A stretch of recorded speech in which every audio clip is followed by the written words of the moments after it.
जी आता मागणी उठते की लाडकी बहीण योजनेसाठी लाभार्थींना 2100 रुपये देणं हे किती प्रस्तुत वाटतं तुम्हाला? हे बघा, किती काही केलं, सर्व आपण बोलतो, आपल्याकडे म्हण आहे की सर्व सोंग करता येते, पैशाच्या सोंग करता येत नाही. बरोबर. लाडकी बहीण योजनेमध्ये लोकांच्या मनामध्ये एक अशी धारणा निर्माण करण्यात आली होती की ही योजना निवडणुकीनंतर बंद होईल. बरोबर.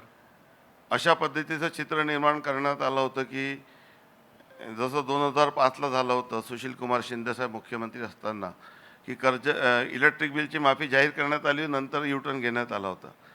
आज मी अतिशय जबाबदारीने आपल्याला सांगतो की या वर्षीचं जे सुमारे 48 लाख कृषी पंपाची आपण वीज सवलत दिलेली आहे, त्याचा खर्च सुमारे 27,000 कोटी गेलेला आहे. लाडकी बहीण योजनेमध्ये आपण लोकांना लाभ देत आहोत, कुठल्याही पद्धतीने कट लावण्यात आलं नाही, परंतु काही बोगस लाभार्थी त्या ठिकाणी त्यांनी लाभ घेण्याचा प्रयत्न केला.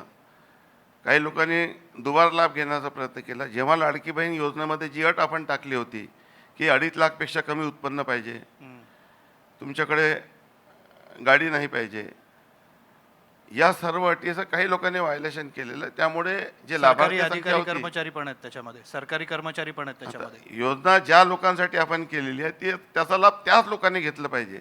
जर अपात्र लाभार्थी कुठल्याही योजनेमध्ये घुसले, मग तो साधा संजय गांधी निराधार योजना का असू नये, त्यात अपात्र लाभार्थी घुसल्यामुळे लोकांना, सरकारवर देखील अनेक लोकांना त्याच्यामुळे त्या योजनेवर निगेटिव्ह परिणाम होतो, सरकारवरही ताण निर्माण होतो आणि चुकीच्या लाभार्थींनी लाभ घेऊ नये. त्यामुळे आता ई-के-वाय-सी आपण करत आहोत आणि ई-के-वाय-सी केल्यामुळे जे काही बोगस लाभार्थी आहेत ते हळूहळू कमी होतील.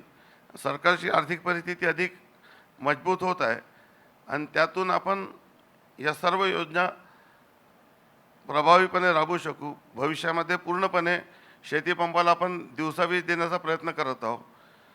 सौर ऊर्जेवर आपले मोठे प्रकल्प आपण या ठिकाणी आता आणत आहोत.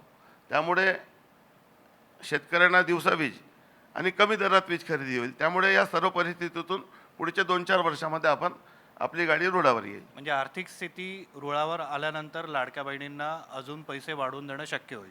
जेव्हा आम्ही आमच्या ज्या वचननाम्यामध्ये ज्या बाबी दिलेल्या आहे त्या बाबी पुढील 5 वर्षासाठी आहे. त्याच्यात आम्ही कुठली तारीख दिली नव्हती. जे शब्द आम्ही महाराष्ट्राच्या जनतेला दिलेले आहेत ते शब्द आम्ही टप्प्याटप्प्याने पूर्ण करत आहोत. बरं.